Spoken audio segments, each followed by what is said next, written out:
ಎಲ್ಲ ನೀನೆ ತಾಯೇ ಎಲ್ಲೆಲ್ಲೂ ನಿನ್ನ ಛಾಯೆ ಅಮ್ಮ ಎಲ್ಲ ನಿನ್ನ ಮಾಯೆ ನಮ್ಮೆಲ್ಲರನ್ನು ಕಾಯೇ ಹಾಯ್ ಫ್ರೆಂಡ್ಸ್, ಎಲ್ರಿಗೂ ನಮಸ್ಕಾರ. ಇವತ್ತು ನಾನು ಹೋಗ್ತಾರ ಜಾಗದ ಹೆಸರು ವಿಶ್ವಪ್ರಸಿದ್ಧ ಹಾಗೆ ನಮ್ಮ ಚನ್ನಪಟ್ಟಣದ ಕಿರೀಟ ಅಂತಲೇ ಹೇಳಬಹುದಾದ ಶ್ರೀ ಕ್ಷೇತ್ರ ಗೌಡಗೆರೆ ಚಾಮುಂಡೇಶ್ವರಿ ದೇವಸ್ಥಾನಕ್ಕೆ. ಈ ಪುಣ್ಯಕ್ಷೇತ್ರಕ್ಕೆ ನಮ್ಮ ಚನ್ನಪಟ್ಟಣದಿಂದ ಕೇವಲ 15 ಕಿಲೋಮೀಟರ್ ಇದೆ ಅಷ್ಟೇ. ಈ ದೇವಸ್ಥಾನಕ್ಕೆ ನೀವು ಬೆಂಗಳೂರಿಂದ ಹಾಗೆ ಮೈಸೂರಿಂದ ಬಸ್ ಅಥವಾ ಟ್ರೈನಲ್ಲಿ ಯಾವ ಥರ ಬರಬಹುದು ಅಂತ ನಿಮಗೆ ತಿಳಿಸ್ಕೊಡ್ತೀನಿ. ವಿಡಿಯೋನ ಸ್ಕಿಪ್ ಮಾಡ್ದೇ ಕೊನೆವರೆಗೂ ನೋಡಿ, ತುಂಬ ಉಪಯುಕ್ತವಾಗಿರುತ್ತೆ. ಹಾಗೆ ನನ್ನ ಯೂಟ್ಯೂಬ್ ಚಾನಲ್ನ ಸಬ್ಸ್ಕ್ರೈಬ್ ಆಗೋದನ್ನ ಮರಿಬೇಡಿ. ಬೆಂಗಳೂರಿಂದ ಈ ದೇವಸ್ಥಾನಕ್ಕೆ 73 ಕಿಲೋಮೀಟರ್ ಇದೆ ಅಷ್ಟೇ. ನೀವೇನಾದರೂ ಬೆಂಗಳೂರಿಂದ ಬಸ್ ಮೂಲಕ ಈ ದೇವಸ್ಥಾನಕ್ಕೆ ಬರ್ತೀರಾ ಅಂತಂದರೆ ಡೈರೆಕ್ಟ್ ಬಸ್ ವ್ಯವಸ್ಥೆ ಇರಲ್ಲ. ನೀವು ಮೊದಲು ಚನ್ನಪಟ್ಟಣಕ್ಕೆ ಬಂದು ಇಲ್ಲಿಂದ ಬೇರೆ ಬಸ್ಸಲ್ಲಿ ಹೋಗಬೇಕಾಗುತ್ತೆ. ಮೈಸೂರಿಂದ ಈ ದೇವಸ್ಥಾನಕ್ಕೆ 86 ಕಿಲೋಮೀಟರ್ ಇದೆ. ಮೈಸೂರಿಂದ ದೇವಸ್ಥಾನಕ್ಕೆ ಡೈರೆಕ್ಟ್ ಬಸ್ ವ್ಯವಸ್ಥೆ ಕೂಡ ಇರುತ್ತೆ. ಅಕಸ್ಮಾತ್ ನಿಮ್ಗೇನಾದರೂ ಡೈರೆಕ್ಟ್ ಬಸ್ ಸಿಕ್ಕಿಲ್ಲ ಅಂತಂದರೆ ನೀವು ಮದ್ದೂರು ಅಥವಾ ಚನ್ನಪಟ್ಟಣ ಬಂದು ಇಲ್ಲಿಂದ ಬೇರೆ ಬಸ್ಸಲ್ಲಿ ಹೋಗಬೇಕಾಗುತ್ತೆ. ಇವಾಗ ನೀವೇನು ನೋಡ್ತಾ ಇದ್ದೀರಾ, ಇದು ನಮ್ಮ ಚನ್ನಪಟ್ಟಣದ ಬಸ್ ನಿಲ್ದಾಣ. ಇಲ್ಲಿಂದ ದೇವಸ್ಥಾನಕ್ಕೆ ಪ್ರತಿ 45 ನಿಮಿಷಕ್ಕೊಂದು ಬಸ್ ವ್ಯವಸ್ಥೆ ಇರುತ್ತೆ. ಗೌಡಗೆರೆಗೆ ಹೋಗೋ ಬಸ್ಸು ಯಾವಾಗಲೂ ಪ್ಲ್ಯಾಟ್ಫಾರ್ಮ್ ಸಂಖ್ಯೆ 6ರಲ್ಲಿ ನಿಂತಿರುತ್ತೆ. ಇವಾಗ ನೀವೇನು ನೋಡ್ತೀರಾ, ಇದು ಗೌಡಗೆರೆಗೆ ಹೋಗೋ ಬಸ್ಸು. ಅಕಸ್ಮಾತ್ ನೀವು ಬರೋ ಸಮಯಕ್ಕೆ ಬಸ್ ಸಿಕ್ಕಿಲ್ಲ ಅಂದರೆ ಬಸ್ ನಿಲ್ದಾಣದಿಂದ ಹೊರಗಡೆ ಬಂದರೆ ಆಟೋ ವ್ಯವಸ್ಥೆ ಕೂಡ ಇರುತ್ತೆ ದೇವಸ್ಥಾನಕ್ಕೆ ಬರೋಕ್ಕೆ. ಬೆಂಗಳೂರಿಂದ ಹಾಗೆ ಮೈಸೂರಿಂದ ತುಂಬ ಟ್ರೈನ್ಗಳ ವ್ಯವಸ್ಥೆ ಕೂಡ ಇರುತ್ತೆ ಚನ್ನಪಟ್ಟಣಕ್ಕೆ. ನೀವು ಚನ್ನಪಟ್ಟಣ ರೈಲ್ವೆ ಸ್ಟೇಷನ್ಗೆ ಬಂದು ಇಲ್ಲಿಂದ ಬಸ್ ಸ್ಟ್ಯಾಂಡ್ಗೆ ಹೋಗಬೇಕಾಗುತ್ತೆ. ಇಲ್ಲಿಂದ ಬಸ್ ಸ್ಟ್ಯಾಂಡ್ಗೆ 1 ಕಿಲೋಮೀಟ್ರ್ ಇದೆ ಅಷ್ಟೇ.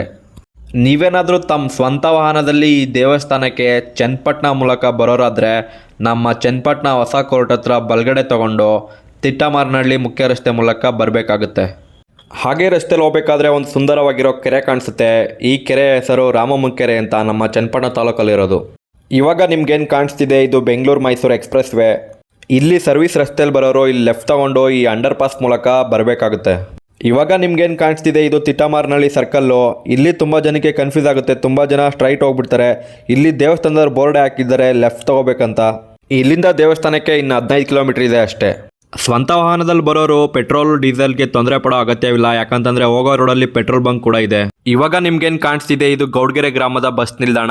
ಇಲ್ಲಿಂದ ಒಂದು 200 ಮೀಟರ್ ಹೋದರೆ ದೇವಸ್ಥಾನಕ್ಕೆ ಪ್ರತ್ಯೇಕ ರಸ್ತೆ ಇದೆ. ಕೆಲವೊಂದು ಬಸ್ಗಳು ದೇವಸ್ಥಾನದ ಹತ್ತಿರಕ್ಕೆ ಬರ್ತವೆ, ಇನ್ನೂ ಕೆಲವು ಇಲ್ಲೇ ಸ್ಟಾಪ್ ಕೊಡ್ತವೆ. ಅಕಸ್ಮಾತ್ ಆಗಿ ನೀವು ಬರೋ ಬಸ್ಸು ಇಲ್ಲೇ ಸ್ಟಾಪ್ ಕೊಟ್ಟರೆ ನೀವು ಇಲ್ಲಿಂದ ನಡ್ಕೊಂಡು ಬರಬೇಕಾಗುತ್ತೆ ದೇವಸ್ಥಾನಕ್ಕೆ. ಇಲ್ಲಿಂದ ದೇವಸ್ಥಾನಕ್ಕೆ 300 ಮೀಟ್ರ್ ಆಗುತ್ತೆ. ಶ್ರೀ ಕ್ಷೇತ್ರ ಗೌಡಗೆರೆ ಚಾಮುಂಡೇಶ್ವರಿ ದೇವಸ್ಥಾನಕ್ಕೆ ನಮ್ಮ ರಾಜ್ಯ ಅಲ್ಲದೆ ಬೇರೆ ರಾಜ್ಯದಿಂದ ಹಾಗೆ ಬೇರೆ ದೇಶಗಳಿಂದ ಭಕ್ತಾದಿಗಳ ಸಂಖ್ಯೆ ದಿನೇ ದಿನೇ ಹೆಚ್ಚಾಗ್ತಿದೆ. ನೀವೇನಾದರೂ ಇಲ್ಲಿಗೆ ಶನಿವಾರ, ಭಾನುವಾರ, ಅಮಾವಾಸ್ಯೆ, ಹುಣ್ಣಿಮೆ ದಿನ ಬಂದರೆ ಇಲ್ಲಿ ಜನ ಜಾತ್ರೆನೇ ಸೇರಿರುತ್ತೆ. ಇವಾಗ ನಿಮ್ಗೇನು ಕಾಣಿಸ್ತಿದೆ, ಇದು ದೇವಸ್ಥಾನದ ಪ್ರವೇಶ ದ್ವಾರ. ಇಲ್ಲಿಂದ ನಾವು ಒಳಗಡೆ ಹೋಗಿ ತಾಯಿ ಚಾಮುಂಡೇಶ್ವರಿ ಆಶೀರ್ವಾದ ಪಡ್ಕೋಬೇಕಾಗುತ್ತೆ.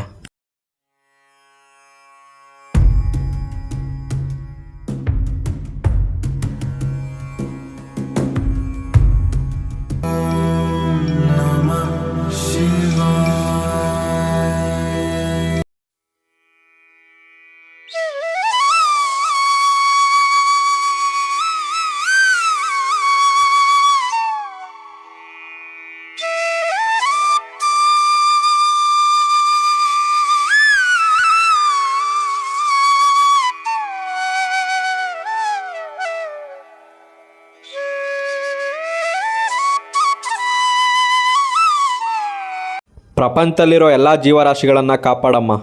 ಆಚೆ ಕಡೆಯಿಂದ ದೇವಸ್ಥಾನ ಈ ಥರ ಕಾಣಿಸುತ್ತೆ. ದೇವಸ್ಥಾನದ ಒಳಗಡೆ ಬರ್ತಿದ್ದಂಗೆ ನಮ್ಮ ಕಾಣೋದು ರಾಶಿ ರಾಶಿ ತೆಂಗಿನಕಾಯಿಗಳು. ನಿಮ್ಗೇನಾದರೂ ಸಮಸ್ಯೆ ಇದ್ದರೆ 7 ವಾರ ಬಂದು 7 ತೆಂಗಿನಕಾಯಿನ ಇಲ್ಲಿ ಕಟ್ಟಿದ್ರೆ ನಿಮಗಿರೋ ಸಂಕಷ್ಟ ಪರಿಹಾರ ಆಗುತ್ತೆ ಅನ್ನೋದು ಇಲ್ಲಿನ ನಂಬಿಕೆ. ಈ ಕ್ಷೇತ್ರ ಇಷ್ಟೊಂದು ಪ್ರಸಿದ್ಧಿ ಪಡೆದಿದೆ ಅಂದರೆ ಇದಕ್ಕೆ ಮುಖ್ಯ ಕಾರಣ ಈ ಪವಾಡ ಬಸಪ್ಪನವರು.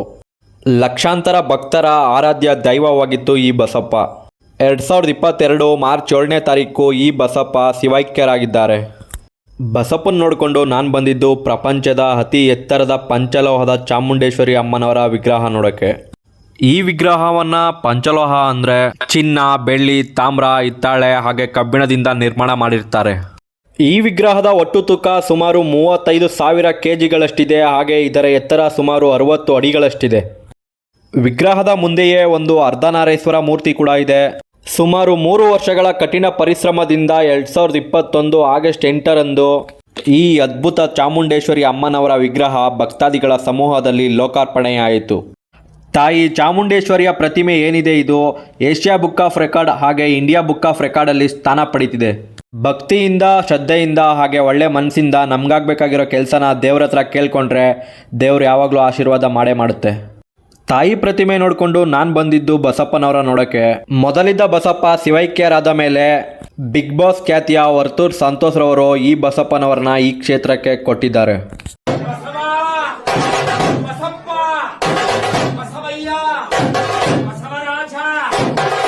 ಬಸಪ್ಪನ ನೋಡಿಕೊಂಡು ನಾನು ಬಂದಿದ್ದು ತಾಯಿ ಚಾಮುಂಡೇಶ್ವರಿಯ ಪ್ರತಿಮೆ ಏನಿದೆ ಅದ್ರ ಕೆಳಗಡೆ ಇರುವ ನಮ್ಮ ಪರಂಪರೆ ಮ್ಯೂಸಿಯಂ ಒಳಗಡೆ. ನಮ್ಮ ದೇಶಕ್ಕೋಸ್ಕರ ಪ್ರಾಣ ತ್ಯಾಗ ಮಾಡಿದ ವೀರರ, ನಮ್ಮ ದೇಶ ಹಾಗೆ ನಮ್ಮ ನಾಡನಾಳಿದ ಮಹಾರಾಜರ, ನಮ್ಮ ದೇಶದ ವಚನಕಾರರ, ನಮ್ಮ ದೇಶದಲ್ಲಿರುವ ಎಲ್ಲ ಜ್ಯೋತಿರ್ಲಿಂಗಗಳ, ನಮ್ಮ ಪೂರ್ವಜರ ಜೀವನ ವ್ಯವಸ್ಥೆ, ಇನ್ನೂ ಹಲವಾರು ಬಗೆಗಿನ ಸ್ತಬ್ಧ ಚಿತ್ರಗಳನ್ನು ಇಲ್ಲಿ ನಿರ್ಮಿಸಿದ್ದಾರೆ. ದೇವಸ್ಥಾನಕ್ಕೆ ಬರೋರು ಮಿಸ್ ಮಾಡ್ದೇನೆ ಈ ಮ್ಯೂಸಿಯಂಗೆ ಹೋಗಿ, ತುಂಬ ಚೆನ್ನಾಗಿದೆ. ಶಾಲಾ ಮಕ್ಕಳಿಗಂತೂ ಈ ಮ್ಯೂಸಿಯಂ ತುಂಬ ಉಪಯುಕ್ತವಾಗಿರುತ್ತೆ.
ಜೈ ಆಂಜನೇಯ. ಈ ಮ್ಯೂಸಿಯಂನ ಪ್ರವೇಶ ಶುಲ್ಕ ಕೇವಲ 50 ರೂಪಾಯಿ. 14 ವರ್ಷ ಕೆಳಗಿರೋ ಮಕ್ಕಳಿಗೆ ಉಚಿತ ಪ್ರವೇಶ ಕೂಡ ಇರುತ್ತದೆ. ಮ್ಯೂಸಿಯಂ ನೋಡಿಕೊಂಡು ನಾನು ಹೋಗಿದ್ದು ಅನ್ನದಾಸೋಹದ ಕಡೆಗೆ. ಈ ದೇವಸ್ಥಾನಕ್ಕೆ ಬರುವ ಭಕ್ತಾದಿಗಳಿಗೆ ಇಲ್ಲಿನ ಆಡಳಿತ ಮಂಡಳಿ ನೀಡುವ ಪ್ರಮುಖ ಆದ್ಯತೆ ಏನಂತಂದರೆ ದಾಸೋಹ. ಈ ದೇವಸ್ಥಾನದಲ್ಲಿ ವರ್ಷದ ಎಲ್ಲ ದಿನವೂ ದಾಸೋಹ ನಡೆಯುತ್ತೆ. ದೇವಸ್ಥಾನಕ್ಕೆ ಬರೋರು ಪ್ರಸಾದನ ಮಿಸ್ ಮಾಡ್ಕೊಳ್ದೇನೆ ತಿನ್ಕೊಂಡೋಗಿ, ಯಾಕಂತಂದರೆ ಪ್ರಸಾದ ತುಂಬ ಅದ್ಭುತವಾಗಿರುತ್ತೆ. ಪ್ರಸಾದಕ್ಕೆ ಈ ಕ್ಷೇತ್ರದಲ್ಲಿ ಲಿಮಿಟ್ ಇರಲ್ಲ. ನೀವು ಎಷ್ಟು ಸಲ ಕೇಳಿದ್ರೂ ನಗ್ನಗ್ತಾ ಹಾಕ್ಕೊಡ್ತಾರೆ. ಆದರೆ ತಟ್ಟೆಯಲ್ಲಿ ಯಾರೂ ಪ್ರಸಾದ ಬಿಡಬಾರ್ದು ಅಷ್ಟೇ. ಇಲ್ಲಿಗೆ ವಿಡಿಯೋನ ಮುಗಿಸ್ತಾ ಇದ್ದೀನಿ. ನಿಮ್ಗೇನಾದರೂ ಈ ವಿಡಿಯೋ ಇಷ್ಟ ಆಗಿದ್ರೆ ಲೈಕ್ ಮಾಡಿ, ಶೇರ್ ಮಾಡಿ, ಹಾಗೆ ಸಬ್ಸ್ಕ್ರೈಬ್ ಕೂಡ ಮಾಡಿ. ಜೈ ಹಿಂದ್, ಜೈ ಕರ್ನಾಟಕ ಮಾತೆ.